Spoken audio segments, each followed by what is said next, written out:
자, 동기부여 이론의 5번째 이론은 부름의 기대 이론입니다. 기대 이론은 개인들이 행동을 하기 전에 본인이 기대했던 노력이 있을 거예요. 이 정도 노력을 하면 이 정도 보상이 주어질 거다 라고 자기가 주관적인 생각을 합니다.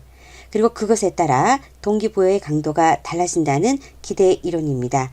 만약에 본인이 노력을 했을 때 성과가 높겠다 라고 생각을 하면 열심히 할 수 있어요.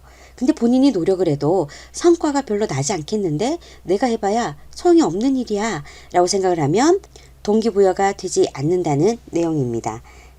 그리고 그런 성과를 달성했을 때 그에 대한 보상이 제대로 이루어질 것인가, 그런 것에 관해서 기대를 한다는 거죠. 첫 번째, 노력을 해봅니다. 노력을 해서 성과가 일어날까? 거기에 따라서 동기부여가 될 수 있고, 그리고 성과에 따라서 이 보상의 강도가 어느 정도인가, 내가 노력한 거에 비해서 성과가 잘 나오고 그 성과에 비해서 보상도 크다라면 굉장한 동기부여가 있을 수 있겠죠. 그런 게 바로 부름의 기대 이론입니다. 여러분이 공부를 할 때도 이런 기대 이론이 아마 작용을 할 거라고 생각을 합니다. 이 과목에서 내가 공부를 좀 해보면 성적이 잘 나올까? 그 성적에 대해서 장학금까지도 나올까? 이렇게 단계적으로 생각을 할 수가 있겠죠. 그래서 여러분의 그 생각 정도에 따라서 얼마나 동기부여가 되는가, 이런 것들이 기대 이론이라고 볼 수 있습니다. 자, 그 다음에 6번째 이론으로는 아담스의 공정 이론을 얘기할 수 있습니다. 내가 이룩한 업적이 다른 사람과 똑같이 대우를 받을 수 있다면 나는 해볼 만해 라고 생각을 할 수 있고요. 내가 이런 노력을 해서 무언가를 이루어도 다른 사람이 이루은 것과 똑같은데 내가 보상은 적게 받았다. 그러면 정말 하고 싶지가 않겠죠. 그래서 동기부여가 되지 않는다라는 이론입니다. 요즘의 사회는 굉장히 공정한 사회를 외치고 있습니다. 왜 공정한 사회를 외치는가? 이 세상이 공정해야지 사람들이 노력해서 나도 어느 정도까지 돼볼 수 있겠구나 라고 기대를 할 수가 있겠죠. 세상이 불공평해서 내가 아무리 노력해도 남들과 똑같아질 수 없다라든가 남보다 더 해질 수 없다라고 생각하면 아마 노력하기 싫은 세상이 될 겁니다. 그래서 아담스의 공정성 이론은 내가 노력한 것이 남들과 똑같이 대접을 받을 수 있는가, 그렇다면 나는 동기부여가 될 것이고 그렇지 않다면 동기부여가 되지 않는다라는 이론입니다. 자, 그럼 이제는 직무 만족과 동기부여에 대해서 알아보도록 하겠습니다. 직무 만족이란 본인의 직업적인 의무, 그래서 자기가 그 직업을 가지면서 해야 되는 일이 바로 직무입니다. 이 직무에 얼마나 만족하나라는 게 바로 직무 만족입니다. 이 직무 만족은 현재 직장에서 누릴 수 있는 임금, 그리고 승진 기회, 그리고 성취감, 이런 조건들에 얼마나 만족하는가를 나타내는 감정적인 표현입니다. 임금이 높다면 직무 만족도가 높을 수 있겠죠. 그리고 승진의 기회가 다른 회사에 비해서 조금 더 빠르다, 이렇게 돼도 만족을 할 수가 있고요. 성취라는 것은 회사에서 포상을 받는다든가 이런 것들이 직무 만족이 될 수 있습니다. 그래서 회사는 주기적으로 임금을 올려주고 그리고 3년, 5년 이런 식으로 인사관리를 통해서 승진의 기회를 줍니다. 그리고 잘한 직원들한테는 직원상이나 이런 것들도 주죠. 여러분, 만약에 회사를 다니면서 그 직장 내에서 우수사원으로 포상을 받는다면 그 직장에 대해서 만족감은 여러분들이 훨씬 높아질 거예요. 그래서 그런 상금으로 50만 원, 100만 원 포상을 하게 되면 그 사원이 그 회사에 대한 애사심, 그리고 직무 만족이 높아지기 때문에 그 상금보다도 훨씬 더 높은 효과가 날 수 있습니다. 같은 직장에서 같은 직무를 하는 사람들이 같은 월급을 받아도 이 개개인의 사원들의 동기부여도가 다르다면 아마 직장의 발전도도 달라질 겁니다. 같은 월급을 주는데 이 사원은 동기가 굉장히 부여돼 있어요. 늘 의욕에 차 있습니다. 어떤 사원은 그냥 월급만 받고 딱 해야 되는 일만 하고 정확하게 업무 분장이 되어 있지 않은 일은 굉장히 안 하려고 애를 써요. 어떻게든 빠져나가려고 합니다. 그런 사람이 있는 직장은 발전하기가 힘들겠죠. 그래서 요즘의 기업들은 사원들이 일하고 싶은 직장을 만들기 위해서 굉장히 애를 씁니다. 그런 것들과 임금이 굉장히 많이 관련이 있는데요. 이제는 임금뿐만 아니라 그 사원들에 대한 복지를 강화해서 내가 정말 회사에서 대접받고 있구나 라는 느낌을 갖도록 하는데 굉장히 애를 쓰고 있습니다. 사원들이 내가 대접을 받는구나, 정말 우리 회사는 복지가 좋구나 라고 느끼는 요인들은 어떤 게 있을까요? 네, 휴가비를 많이 준다라거나 휴가를 잘 쓸 수 있게 해준다. 내진 회사에서 어떤 콘도나 이런 것들을 가지고 있다가 휴가인 직원들에게 무료로 쓸 수 있게 해준다. 아이들의 교육비를 지원해준다. 이런 것들 다 해당될 수 있습니다. 그렇지만 일반적으로 직장인들에게 본인들이 직장에서 대우를 받고 있다라고 느낄 때가 언젠가라고 물어보면 우리 회사 식당에서 밥이 다른 회사보다 훨씬 더 잘 나올 때, 그때 나는 우리 회사가 정말 좋다고 생각합니다 라고 의견을 냈다고 합니다. 리더십 이론을 배울 때는 인간 본성에 관한 이론을 배웁니다. 자, 첫 번째 학자는요, 맥그리거라는 분이 있습니다. 맥그리거라는 분은요, 인간의 본성에 따라서 작업자의 태도나 동기부여의 관계를 설명하기 위해서 X, Y 이론이라는 것을 제시했습니다. X 이론은요, 우리가 정말 기억하기 쉽습니다. X는 아니다. 여러분들 가위표 하죠? 그래서 이 가위표와 연관이 되는 X 이론은 인간 본성에 대해서 부정적인 견해를 갖고 있는 그런 인간관입니다. 성선설, 성악설 이렇게 얘기한다면 성악설에 가깝게 얘기하는 거죠. 자, 그와는 반대로 Y 이론이 있습니다. 이 Y는 Yes라고 생각하시면 암기하시기 좋아요. Y 이론은 정반대로 긍정적인 견해를 갖는 인간관에 입각한 겁니다. 여기는 전통적이라는 말이 있고요. 그리고 Y에는 현대적이라는 말이 있습니다. 자, 옛날의 리더십을 한번 생각해 볼까요? 정말 굉장히 멀리 가서 중세 유럽 이런 걸 생각해 보도록 할게요. 그때 군주들이 바로 리더십이 있는 사람들 맞습니다. 그 중세 군주들은 백성들에게 막 풀어주고 자유롭게 하고 이런 거를 권했나요? 아니었을걸요? 규제를 굉장히 많이 가했습니다. 왜 그런가? 전통적으로 그때 인간관을 어떻게 보고 있나? 이 사람들은 내가 규제를 하고 그리고 이렇게 하라고 강요를 하지 않으면 제대로 따라오지 않는다라고 생각했기 때문입니다. 지금 현대는 대부분 어떤 정치적인 견해를 가지고 세계관이나 국가관이 있나요? 아무래도 민주주의라고 얘기할 수 있죠. 이 민주주의가 무엇입니까? 인간들은 모두 다 긍정적인 방향으로 자유의지에 의해서 선하게 행동을 한다라는 그런 인간관이라고 할 수가 있겠죠. 그래서 X위로는 예전에 전통적인 인간관이고 인간의 본성에 대해서 부정적인 견해를 갖고 있는 겁니다. 그리고 Y 이론은 현대적 인간관에 입각한 것으로 인간에 대해서 긍정적인 견해를 갖고 있는 그런 이론입니다. 자, 이런 X, Y 이론을 이야기하신 분은 맥그리거라는 학자이십니다. 자, 뒤에 표를 보니까 X, Y 이론 이렇게 표를 통해서 정리를 했습니다. X 이론은요, 일은 인간들이 근본적으로 싫어하는 거다라고 했고요. 대부분의 사람들은 야망도 없고 책임지는 것을 싫어하기 때문에 시키는 일만 하기를 바란다. 그래서 시키라는 거죠. 그럼 세 번째, 대부분의 사람들은 조직의 문제를 해결할 수 있는 창의력을 갖고 있지 않다. 약간 사람들을 바보다 이렇게 보고 있는 그런 견해입니다. 그리고 네 번째, 생리적인 욕구나 안전 욕구. 자, 이제 우리가 이 생리적 욕구, 안전 욕구쯤은 이게 뭐다라는 거 아실 거예요. 자, 배가 고프다. 이건 뭐였죠? 생리적인 욕구였습니다. 사람들이 모여 있는 쪽으로 가는 게 좀 더 안전하지 않을까라고 무리 지으려는 그런 욕구가 바로 안전 욕구입니다.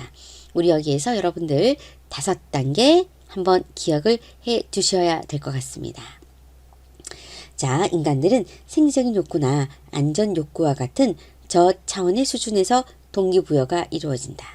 그리고 5번째는 대부분의 사람들은 철저히 통제를 가하고 목표 달성을 강요할 필요가 있다라고 한 게 X 이론입니다. 그런데 Y 이론은 현대적인 이론이라고 했죠. 자, 우리가 이런 말 알고 있습니다. 노력하는 자는 즐기는 자를 이길 수 없다. 바로 Y 이론의 첫 번째하고 아주 일치하는 내용이네요. 일은 작업 조건만 맞다면 놀이처럼 자연스러운 것이다. 일을 즐겁게 한다. 일을 즐겁게 할 수 있다. 라는 것입니다. 그럼 두 번째는 조직의 목적을 달성하기 위해서는 자기 통제가 이루어져야 한다. 자, 조직이 나를 통제하는 게 아니고 내가 통제를 함으로써 내가 내 자신을 더 열심히 해야지. 내일은 어느 정도 목표를 이루어야지. 이렇게 하다 보면 조직의 목적도 달성될 수 있다라는 겁니다. 그러면 개인의 사기만 올려주면 개인이 동기부여만 되면 조직의 목적이 저절로 달성될 수 있다라는 의미죠. 그럼 세 번째로는요. 대부분의 사람들은 조직의 문제를 해결할 수 있는 창의력을 지니고 있다. 그 창의력을 발휘하도록 해줘라. 그리고 그 창의력이 발휘될 때까지 좀 기다려주자라는 이론입니다. 그리고 네 번째, 사회적인 욕구나. 사회적 욕구 어떤 거였죠? 사람들과 함께 뭔가 좀 좋아하면서 서로 동요라는 느낌을 받는 거. 사랑하는 감정, 이런 것들이 사회적인 욕구라고 말씀드렸어요. 그리고 존경의 욕구, 승진을 조금 더 하고 싶어. 내가 여기에서 좀 더 잘하고 싶어. 이런 거였죠. 그리고 자아 실현의 욕구와 같은 고차원의 욕구에서 동기부여가 이루어진다. 그리고 다섯 번째는 사람들은 적절히 동기부여만 된다면 자기 지시적이고 스스로 할 수 있다라는 뜻입니다. 그리고 창의적이 될 수 있다고 합니다. 자, X이론과 Y이론. 개인에게 동기부여 하도록만 만들어준다면 리더가 사람들이 알아서 전부 다 일을 해낼 것이다 라고 보는 건 X, Y 이론 중에 무엇일까요? 바로 Y 이론입니다. 자, 그런 다음에 아제리스라는 사람도 인간의 본성에 대해서 얘기를 했습니다. 인간은 미성숙한 어린이에서부터 성숙한 어른으로 성장하는 7가지 성격상의 변화가 있더라 라고 얘기를 했습니다. 자, 아지리스가 얘기한 미성숙의 특징은 수동적이다, 의존적이다, 그리고 행동을 제한적으로밖에 하지 못한다. 늘 하던 행동을 반복한다 라는 뜻입니다. 그리고 관심이 얕다. 그리고 짧은 앞밖에 보지 못한다. 단기적인 시각. 그리고 지위가 낮은 것을 편애한다. 그리고 자아의식이 결여돼 있다. 이게 미성숙의 특징이었어요. 자, 이런 인간이 점점 성숙해져 갑니다. 그럼 성숙한 인간의 특성은 무엇일까요? 능동적인 사람이다. 그리고 독립적으로 행동한다. 그리고 하던 행동만 하는 게 아니고 다양한 행동을 시도해 본다. 어떤 사건에 대해서 대충 알고 몰라 이게 아니고 왜 그렇지 라는 깊은 관심으로 사물이나 사건을 보게 된다. 그리고 단기가 아닌 앞으로 먼 미래까지 대비할 수 있는 장기적인 시각을 가지는 게 성숙한 인간이다. 그리고 인간이 성숙하게 되면 다른 사람보다 조금 높은 지위를 얻거나 혹은 굉장히 민주적으로 대등한 지위로 사람을 대하게 된다.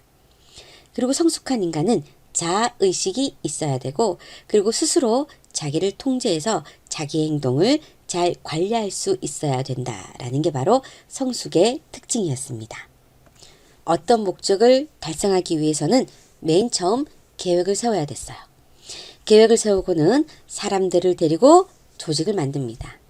이 조직을 만들면 그 조직을 지휘해야 되겠죠.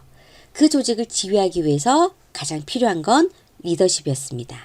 그리고 리더십은 무엇을 하는 건가요? 사람들에게 동기부여하는 게 리더가 해야 되는 일입니다. 그럼 이렇게 동기부여를 하기 위해서는 인간의 본성에 대해서 알아야 되겠죠. 리더십의 특성에 대해서 이어서 한번 알아보도록 하겠습니다. 리더십에 대해서도 학문적인 연구가 되었습니다.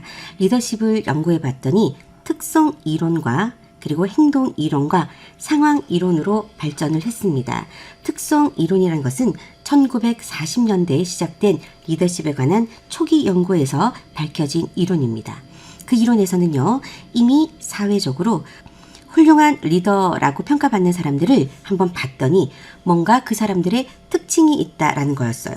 자, 예를 들면 신체적으로 굉장히 뛰어나다라든가 정말 머리가 좋았다, 천재였다라든가 성격이 너무 좋아서 모든 사람들이 그 사람을 사랑했다, 내지는 굉장히 강단 있는 성격이다 라는 특징을 가지고 있고, 그런 특징이 이 사람을 리더로 만들었다라고 보는 겁니다.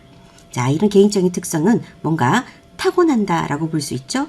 그래서 1940년대 리더는 타고나는 사람이다, 리더가 될 사람들은 이미 정해져 있다라는 무슨 영웅이 태어날 때부터 남달라서 뭐 영웅이 되었다, 뭐 이런 스토리 많이 들어보셨을 거예요. 그런 것들이 바로 1940년대에 얘기된 특성 이론에 관한 것입니다.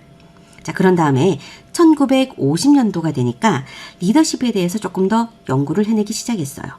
자, 높은 성과를 내는 리더가 어떻게 행동을 하는가에 대한 행동 유형에 초점을 두는 방향으로 바뀌었습니다. 원래는 리더가 타고난다, 그래서 사람들 중에 어떤 사람이 리더감인가, 내지는 어떤 사람이 리더의 특징을 가지고 있나, 이 중에서 영웅을 골라내려고 했어요. 그러다 1950년대가 되면서부터는 자, 리더들이 어떤 행동을 했기에 그렇게 되었나, 사람의 중심을 두고 인간관계가 좋은가, 아니면 정말 몰입해서 일을 열심히 하는가, 이런 것들을 관찰해서 파보기 시작했습니다. 그리고는 리더가 되고 싶은 사람들에게 이렇게 행동을 하면 당신도 리더가 될 수 있습니다 라고 얘기를 하는 그런 이론이었죠. 자, 1960년대 이후에는 상황 이론이라는 것이 발달하게 됩니다. 상황이 리더를 만들어낸다라는 것입니다. 리더는 원래 타고난 것도 아니고, 리더가 되기 위한 어떤 행동을 꾸준히 한 것도 아니고, 리더와 사람들 간의 관계, 그 구성원과의 관계에서 이 사람이 리더로 성장하는 거죠. 그리고 해야 할 일이 굉장히 명확하게 주어진다라거나, 이 리더에게 부여되는 직위, 권력, 이런 것들이 리더를 만들어낸다라는 연구죠. 결국은 상황적 특성이라는 것은 이 상황에서 리더가 될 만한 상황이 되면 이 사람을 리더의 역할을 할 수 있다라는 게 바로 상황 이론이라고 할 수 있습니다. 자, 리더는 어떻게 만들어지나, 옛날에는 1940년대에는 타고난다라고 봤습니다. 1950년도에는 노력해서 리더가 된다라고 얘기했습니다. 그 후에는 상황이 만들어지면 이 사람이 리더가 될 수밖에 없는 조직 구성원과의 관계면, 그리고 이 일을 했을 때, 리더로서 했을 때 굉장한 성취가 있고 이 사람이 원하는 바를 이룰 수 있다라는 상황이 되면 리더가 될 수 있다. 결국은 누구나 리더감이다 라는 게 바로 상황 이론입니다. 그래서 리더십의 이해는 이렇게 바뀌었고요. 우리가 원하는 리더에 대한 이해도 이렇게 발전을 했습니다. 자, 원래 타고난다. 여러분들 뭐 금수저 이런 거 생각할 수 있죠. 즉 무엇입니까? 원래 타고난다. 너네들은 감히 범접할 수 없다. 리더의 말을 잘 따르기만 해다오. 이게 특성 이론이라고 할 수 있습니다. 그럼 두 번째는, 자, 리더의 행동을 보고 따라 배우자. 리더가 되긴 힘들겠지만 우리도 한번 열심히 해보자 라는 게 행동 이론이고요. 상황 이론은 누구나 리더다. 언제든지 리더로서의 역할을 할 수 있다. 리더는 만들어지는 것이다 라는 게 바로 상황 이론입니다. 그래서 행동 이론과 상황 이론, 이런 것들을 한번 생각해 보면, 아까 특성 이론은 금수저 스토리라고 얘기했죠. 행동 이론은 개천에서 용나는 스토리라고 얘기할 수 있습니다. 그리고 상황 이론은 우리가 광고나 이런 데 보면 누구나 뭐뭐뭐가 될 수 있다라고 용기와 힘을 북돋아주는 그런 광고 볼 수 있죠. 그런 것과 비슷한 것 같아요. 그래서 상황 이론은 누구나 리더가 될 수 있다라고 얘기를 하고 있습니다. 그리고 상황 이론에서는 조직이 처해 있는 상황에 따라 어떤 리더를 원하는가가 달라진다라는 겁니다. 굉장히 위기 상황에서는요, 특성 이론에 가깝게 아주 카리스마 있고 사람들이 많이 따르는 그런 사람이 리더가 되는 게 맞고요. 그리고 아주 평화롭게 조직이 잘 흘러가는 상황에서는 자, 관계가 굉장히 다른 사람들과 유연하면서, 그리고 남의 말을 잘 들어주고 조직의 사람들을 모두 배려할 수 있는 그런 관계 중심의 리더가 적합하다라고 보는 겁니다. 그래서 상황이론은 누구나 리더가 될 수 있고, 그리고 조직의 상황에 따라서 원하는 리더의 스타일은 다르다. 라고 주장하고 있습니다. 리더십 특성 이론의 기본 관점은 리더의 개인적인 자질에 의해서 리더십의 성공이 좌우된다는 전제하에 유능한 타고난 리더와 그렇지 않은 리더를 구분하는 리더의 개인적인 특성이 존재한다고 보는 입장입니다. 리더십을 이해하기 위한 접근 방법으로는 미시간 대학 모형이라는 리더십의 행동 이론이 있습니다. 미시간 대학에서 발표된 모델인데요.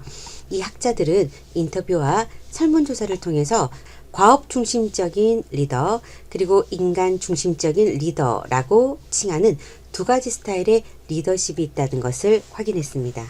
이번에는 미시간 대학이 아닌 오하이오 주립대학에서도 리더십을 결정하는 주요 요소로는 구조 주도형과 인간 배려형이 있다고 주장을 했습니다. 자, 이 두 대학은 다르지만 연구 결과가 굉장히 비슷합니다.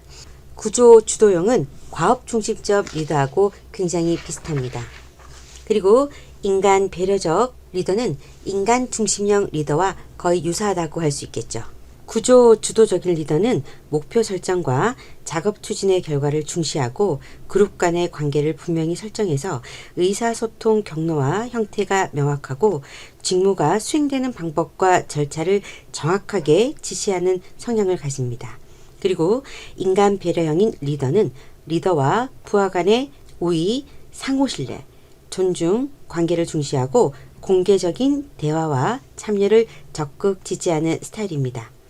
이 두 가지는 굉장히 차이가 있겠죠. 구조 주도형은 주로 과업 중심으로, 그러니까 일 중심으로 일을 명확하게 하고 일을 완벽하게 해내는 것, 이런 것들을 굉장히 중요하게 생각합니다. 인간 배려형 리더는 서로 인간 간에 쌓을 수 있는 친목과 믿음을 가장 중요하게 생각합니다. 그래서 이 두 가지가 섞이면 가장 좋을 수 있습니다. 물론 어떤 비율로 어느 정도 섞어야 되는지는 상황에 따라 다를 수 있습니다. 자, 그 다음으로는 우리 구조 주도형 그리고 인간 배려형 스타일의 결합에 대해서 보도록 하겠습니다. 먼저 1, 4분면 보도록 할게요. 1, 4분면은 자, 여러분들 1이라고 적혀있는 이쪽을 얘기합니다. 그럼 1, 4분면에 있는 리더는 어떤 스타일인가? 인간적인 배려는 높고요. 구조 주도력은 좀 강하다고 합니다. 인간도 많이 배려하고 구조 주도도 굉장히 강하다고 하죠. 그럼 이런 사람은 일을 굉장히 철두철미하게 수행합니다. 그리고 의사소통도 정형화된 것을 바란다고 했어요. 그래서 하급자가 상급자에게 어떤 의견을 낼 때 경로만 맞다면 정상적인 경로로 그리고 바른 태도로 얘기만 잘 한다면 그거에 대해서 굉장히 잘 들어주고 배려를 해주는 그런 스타일이라고 할 수 있습니다. 그래서 일은 굉장히 잘 해내면서 부하 직원들을 신뢰와 인격으로 대하는 가장 바람직한 리더의 스타일입니다. 그리고 만약에 4번이라고 한번 생각을 해볼게요. 4번은 구조 주도력이 약해요. 일을 철두철미하게 잘 해내지 못합니다. 그런데 인간적인 배려까지 낮습니다. 자, 이렇게 보면 가장 선호하는 리더 스타일은 1번이 될 수가 있겠죠. 그리고 가장 우리가 기피해야 되는 꺼리는 스타일은 4번이라고 할 수도 있습니다. 그렇지만 모든 리더가 완벽한 리더일 수는 없기 때문에 2유형이나 3유형인 경우도 있습니다. 근데 만약에 조직이 위험에 처해 있다고 하면 2번이 나을까요? 3번이 나을까요? 3번이 훨씬 나을 수도 있겠죠. 근데 만약에 조직은 그냥 별 문제 없이 잘 진행되고 있어요. 근데 인간적인 불신이 많은 곳에서는 어떤 리더가 더 좋을 수 있을까요? 구조 주도력은 좀 약하지만 인간적인 배려가 높은 리더가 훨씬 더 선호될 수 있을 것 같습니다. 또 다른 리더십에 관한 학자인 블레이크와 뮤톤이라는 사람은 관리격자 모형이라는 것을 만들어냈습니다. 관리격자 모형 그 다음 페이지에 나올 텐데요. 자, 1.1형부터 시작해서 9.9형까지 있을 수 있습니다. 일단 관리격자를 보면서 얘기하는 게 더 좋을 것 같아요. 자, X축은 과업에 대한 관심입니다. 과업에 대한 관심은 일에 대한 관심이라고 할 수가 있겠죠. 자, 오른쪽으로 갈수록 높아집니다. 그리고 왼쪽으로 갈수록 낮아지고요. 그리고 Y축은 인간에 대한 관심입니다. 9.9로 가보겠습니다. 과업에 대한 관심이 높고 관심이 높을 뿐만 아니라 일도 잘한다는 뜻입니다. 그래서 일도 굉장히 잘 해내고 인간에 대한 관심도 높다. 이걸 우리는 9.9형, 그래서 팀형의 리더다 라고 얘기를 합니다. 그럼 이제 반대로 가볼게요. 과업에 대한 관심은 낮아요. 일을 굉장히 못 해냅니다. 그리고 인간에 대한 배려와 관심도 낮아요. 이런 걸 보고 우리는 무기력형, 아무것도 안 하는 거죠. 일도 못하고 부하 상사, 부하 직원의 이름도 모르고 아무것도 모르는 거예요. 그런 경우는 무기력형이라고 봅니다. 중도형도 있고요. 자, 9.1 보도록 하겠습니다.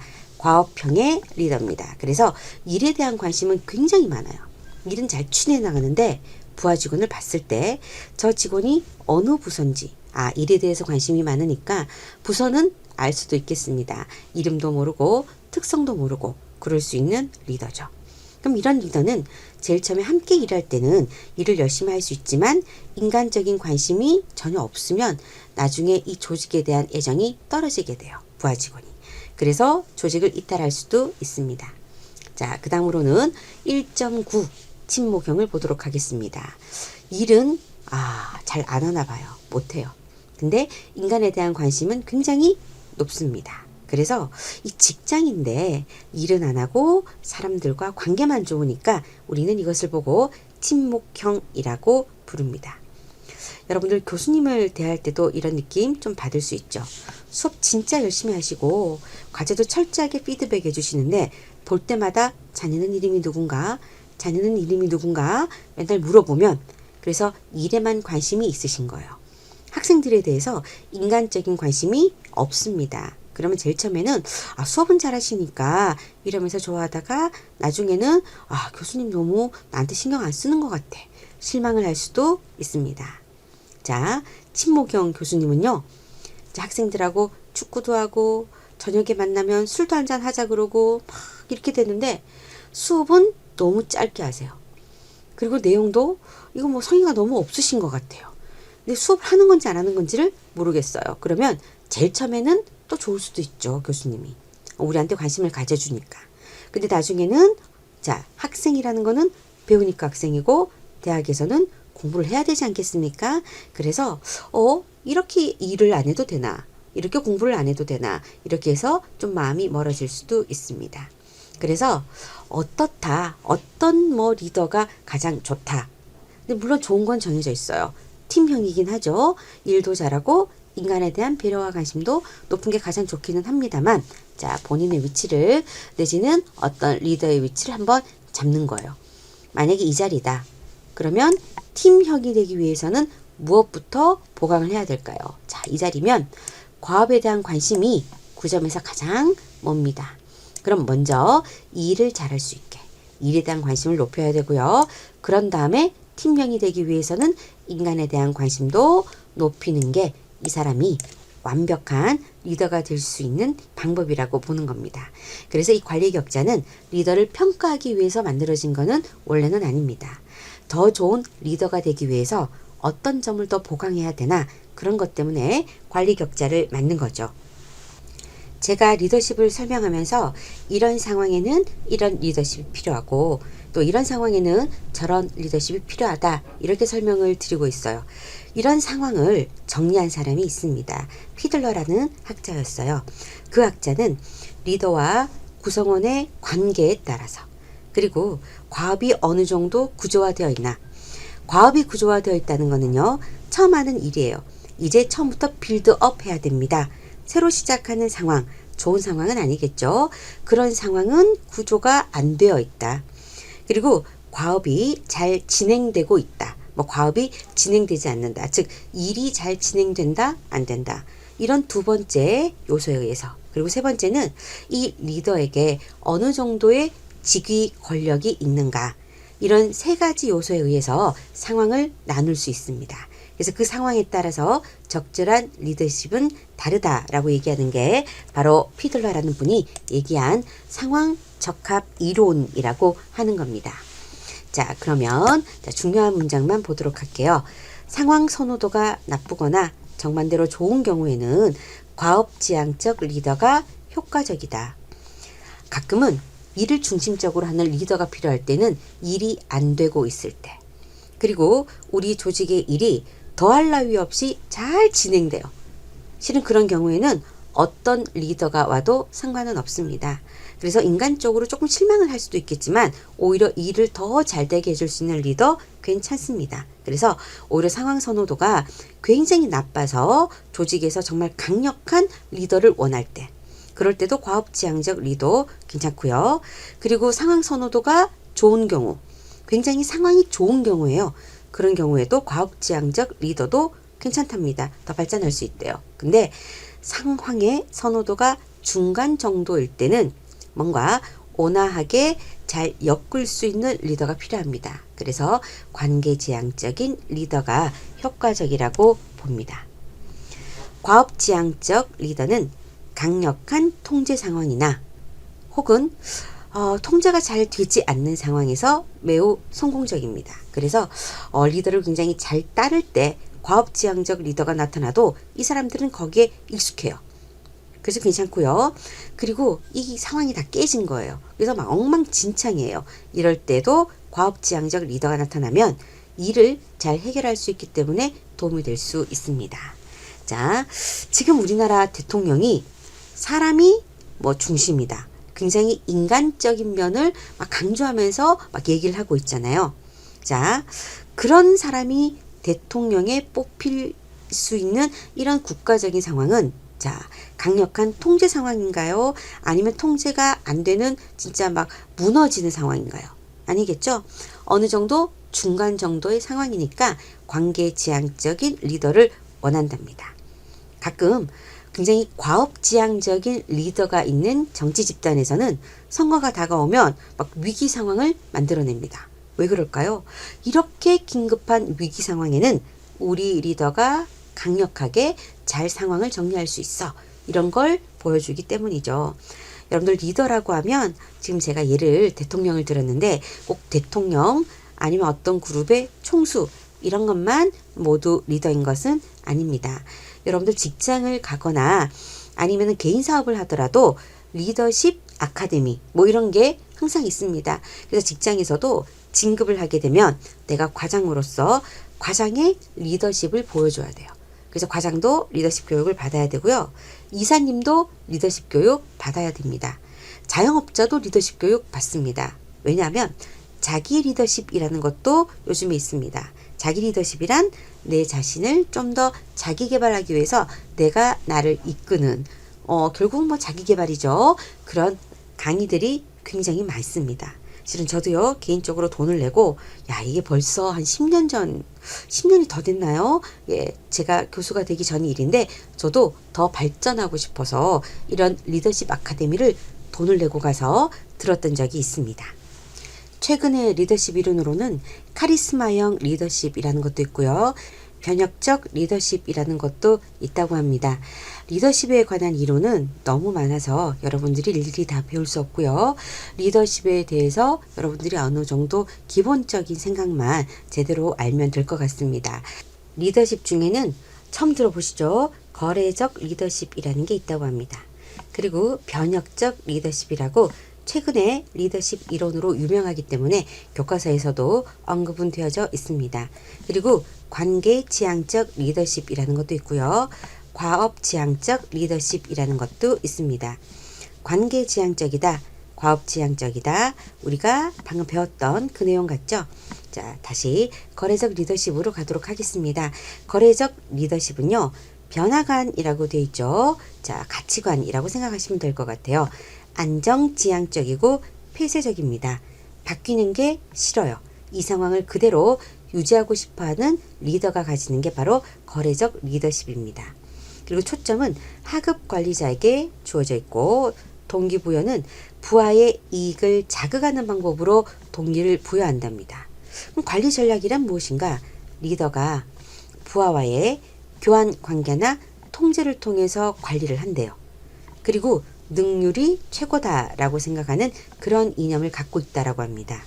어떤 리더인지 감이 잡히시나요?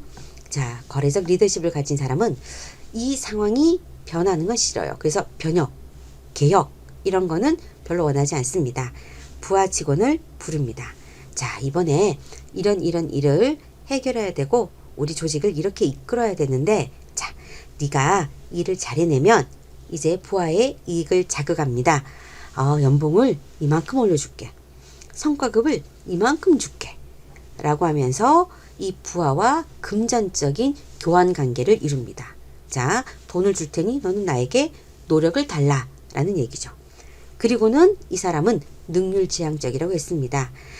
무엇보다 일 잘하는 애를 조금 더 일 더 많이 하게 하고, 일 많이 했으니까 월급 좀 더 주면 되는 거야.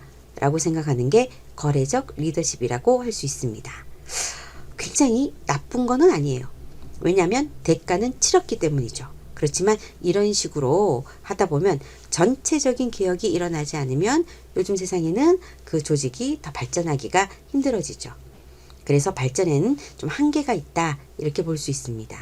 그리고 변혁적인 리더십, 요즘에 굉장히 각광받고 있는 리더십입니다. 변화가는 안정이 아니에요. 이제부터는 변동지향적입니다. 즉 굉장히 시대에 맞춰서 이 사람은 바뀝니다. 그리고 개방체제적이다. 열려 있어요. 그래서 외부로부터 정보도 잘 받아들이고 부하 직원이나 이런 사람들이 하는 얘기도 잘 받아들입니다. 그래서 영감이 아니에요.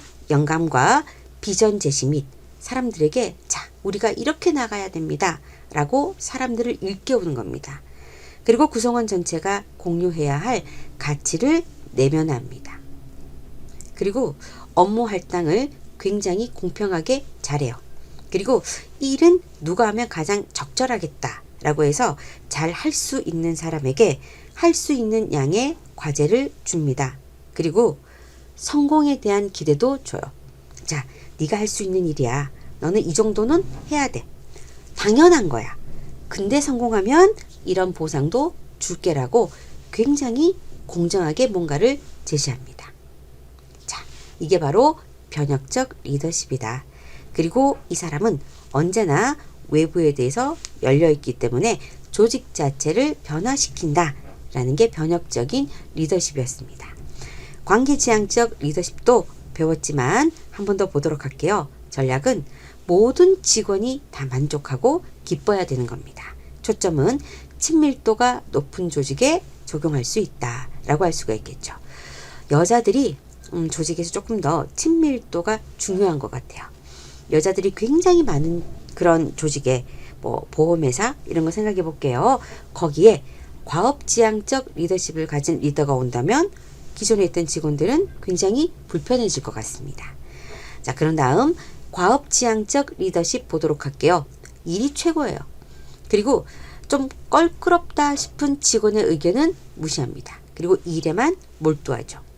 그래서 과업의 구조가 제대로 형성되지 않은 처음 구성된 조직에 굉장히 적합합니다. 자, 막 조직을 구성해서 친해지고 하는 틈이 아직은 없어요. 일부터 완성을 해야 되겠죠. 이제 그런 다음에 관계지향적인 리더십이 발휘되어서 자, 이제 일은 다 했으니까 그동안 너무 수고했네. 자, 당신과 당신 모두 전부 친하게 좀 잘 지내봅시다. 인간관계를 좋게 합시다. 이렇게 리더십은 가져야 되겠죠. 자, 그런 것들이 근데 또 따져보면 아까 배웠던 상황적 리더십이다. 이렇게 얘기할 수 있습니다. 리더십에 대해서는 여러분들 정말 자료가 너무 많고 여러분들이 앞으로 인생에서 알아야 될 본인들에게 적용해야 될 리더십이 너무 많습니다. 급식 경영 관리의 지휘와 조정에 대해서 마저 다 끝내려고 하니까 의사소통 부분이 남아있어요. 근데 의사소통까지 하게 되면 진짜 시간이 너무 오래 걸리고 저도 너무 힘들기 때문에 여기까지만 하고요. 다음 시간에 우리 대면 강의에서 만나 뵙도록 하겠습니다. 여러분들 수고 많으셨어요.